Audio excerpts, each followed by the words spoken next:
పాదాల్లో కనిపించే సమస్యల్ని మనలో చాలామంది పెద్దగా పట్టించుకోరు, నిర్లక్ష్యం చూపిస్తూ ఉంటారు. నిజానికి పాదాల్లో కనిపించే చిన్న చిన్న సమస్యలే కొన్నిసార్లు పెద్ద విపత్తుల్ని తెచ్చిపెడుతూ ఉంటాయి. కాలి వేళల్లో కనిపించే మార్పులు అలాంటివే. ముఖ్యంగా కొంతమందిలో బొటనవేలి పక్కన ఉండే వేళ్లు ఒకవైపు వంగిపోయి కనిపిస్తూ ఉంటాయి. మరికొందరిలో ఒక వేలు పైకి మరొక వేలు ఎక్కినట్లుగా ఉంటాయి. ఈ రకమైన సమస్యలతో మొదట్లో ఎలాంటి ఇబ్బందులు ఉండకపోవచ్చు, కానీ కాలం గడుస్తున్న కొద్దీ నడుస్తున్నప్పుడు నొప్పి రావడం మొదలవుతూ ఉంటుంది. చివరికి నడకే కష్టంగా మారుతూ ఉంటుంది. వైద్య పరిభాషలో క్రాస్డ్ టో లేదా బిగ్ టోగా పిలిచే ఈ సమస్యల గురించి ఇప్పుడు తెలుసుకుందాం.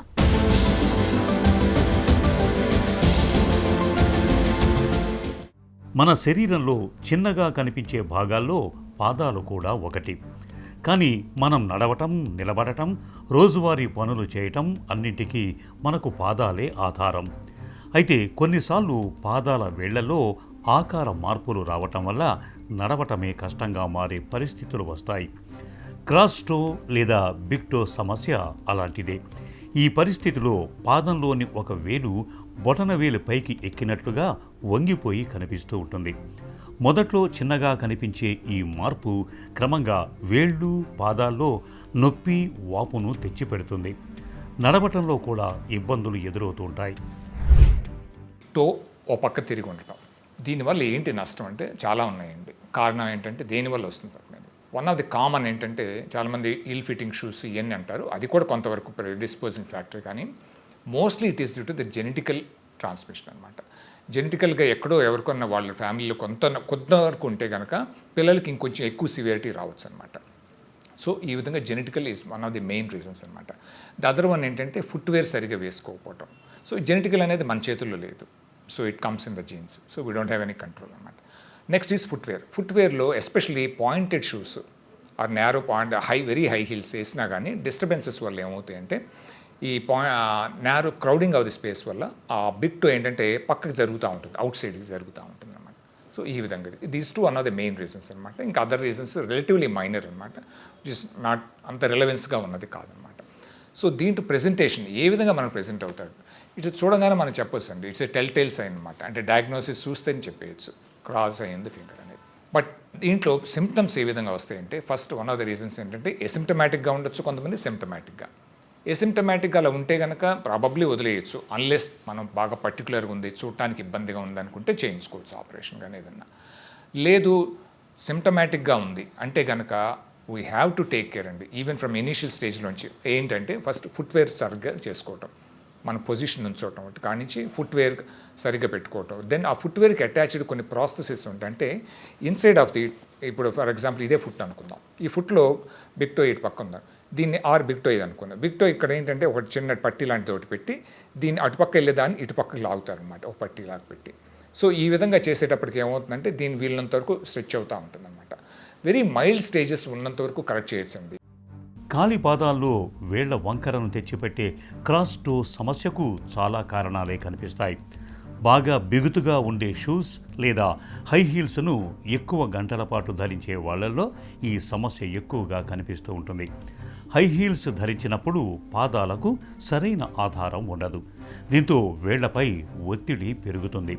ఫలితంగా పాదాల్లో క్రమంగా వేళ్ల ఆకారం మారిపోతూ ఉంటుంది. అలాగే వయసు పెరగటం, పాదాల్లోని లిగమెంట్స్ బలహీనపడటం, పాదాల నిర్మాణంలో కొన్ని లోపాలు కూడా ఈ సమస్యకు కారణం కావచ్చు. కొన్నిసార్లు బునియన్ అనే సమస్యతో కూడా ఇది కలిసి కనిపిస్తూ ఉంటుంది. వేళ్లల్లో కనిపించే ఈ సమస్యను పట్టించుకోకుండా వదిలేస్తే క్రమంగా నొప్పి పెరిగి నడక తీరు మారిపోయే పరిస్థితి వస్తుందని చెబుతారు డాక్టర్లు. పెయిన్ బాగా ఎక్కువ అవుతుంది, ఆర్ డిఫార్మిటీ బాగా ఎక్కువగా వెళ్ళిపోతుంది, ఇలా బిగ్ టో క్రాస్ అయిపోయి పక్క టోస్ మీదకి ఎక్కువగా వెళ్ళిపోతుంది అని అనుకుంటే కనుక then there is no other choice అండి బట్ ఫర్ ఆపరేషన్ అనమాట. ఈ ఆపరేషన్ అనేది డిసైడ్ చేసుకోవచ్చు సిమ్టమాటిక్ వాళ్ళల్లో కూడా. సో ఏ ఏజ్లో చేస్తాం అనమాట. యూజువల్గా గ్రోత్ ఇనీషియల్గా కూడా చేసుకోవచ్చు అండి ఇటువంటి వాటిని. మరీ ఎర్లీగా స్టేజ్ కాకుండా ఫర్ ఎగ్జాంపుల్ ప్యూబర్టీ లోపు కూడా కొంచెం నాన్ అంటే ఎక్స్టెన్సివ్ ప్రొసీజర్స్ కాకుండా నాన్ ఇన్వేజివ్ అంటే ఇన్వేజివే, బట్ ఏంటంటే టూ మచ్ డిస్ట్రాయ్ చేయకుండా కొంచెం పర్కుటేనియస్గా చేసే ప్రొసీజర్స్ కొన్ని కొంతవరకు చేయొచ్చు. బట్ ఆఫ్టర్ ప్యూబర్టీ ఏంటంటే మెయిన్గా ఓపెన్ చేసి చేసుకునే పద్ధతులకి గివ్స్ ఎక్సలెంట్ రిజల్ట్స్ అనమాట. సో ఈ రకరకాల ఆపరేషన్స్ ఉన్నాయండి.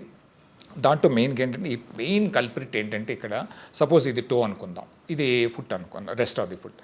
ఈ జాయింట్ అనమాట మెటటార్సో ఫెలింజియల్ జాయింట్ అంటే ఇది మెటటార్సస్ అంటాం, ఇది ఫాలింగ్స్ అంటే చిన్న ఫింగర్ బోన్స్ టో బోన్స్ అనమాట. సో ఇది ఇలా క్రాస్ అవుతుంది. అది ఎందుకు క్రాస్ అవుతుందంటే ద ప్రాబ్లమ్ ఈజ్ కల్ప్రిటీస్ ఇక్కడ అనమాట.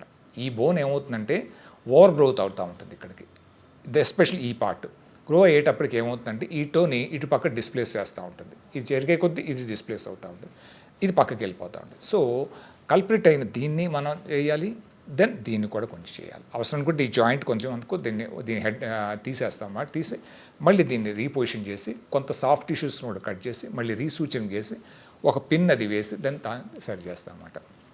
రకరకాల ఆపరేషన్స్ ఉన్నాయి, బట్ బేసిక్ ప్రిన్సిపల్ ఇదన్నమాట. కాలి వేళ్లలో కనిపించే క్రాస్ టో సమస్యతో మొదట్లో ఎలాంటి ఇబ్బంది కనిపించకపోవచ్చు. కానీ కాలం గడుస్తున్న కొద్దీ పాదాల వేళ్ల వద్ద నొప్పి, వాపు, ఎర్రబడటం వంటి లక్షణాలు కనిపిస్తూ ఉంటాయి. షూస్ వేసుకున్నప్పుడు అసౌకర్యంగా అనిపిస్తూ ఉంటుంది. కొన్ని సందర్భాల్లో వీళ్ళు ఒకదానిపై ఒకటి ఎక్కినట్లుగా కనిపించవచ్చు. ఈ పరిస్థితి ఎక్కువ కాలం కొనసాగితే పాదాలపై కాలస్ అనే కణజాలం గట్టిపడి చర్మమంతా మందంగా మారే ప్రమాదం కూడా ఉంటుంది.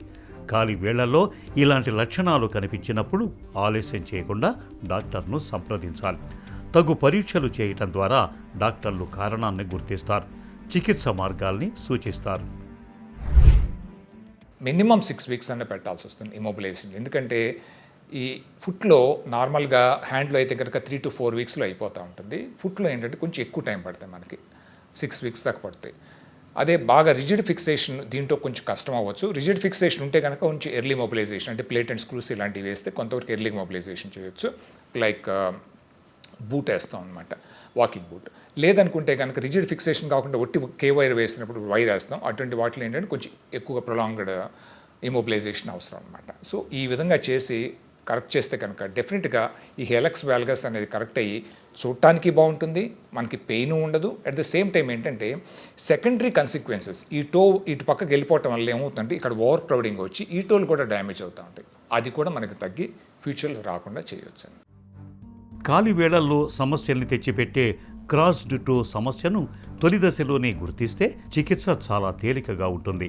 సరైన పరిమాణంలో ఉన్న సౌకర్యవంతమైన షూస్ ధరించటం, పాదాలకు సపోర్టు ఇచ్చే ఆర్థోటిక్ ఇన్సోల్స్ వాడటం వంటి వాటితో మంచి ఫలితాలు కనిపిస్తాయి. కొన్ని సందర్భాల్లో ఫిజియోథెరపీ కూడా ఉపయోగపడుతుంది. అయితే సమస్య తీవ్రంగా ఉన్నప్పుడు మాత్రం శస్త్రచికిత్స అవసరమవుతుంటుంది.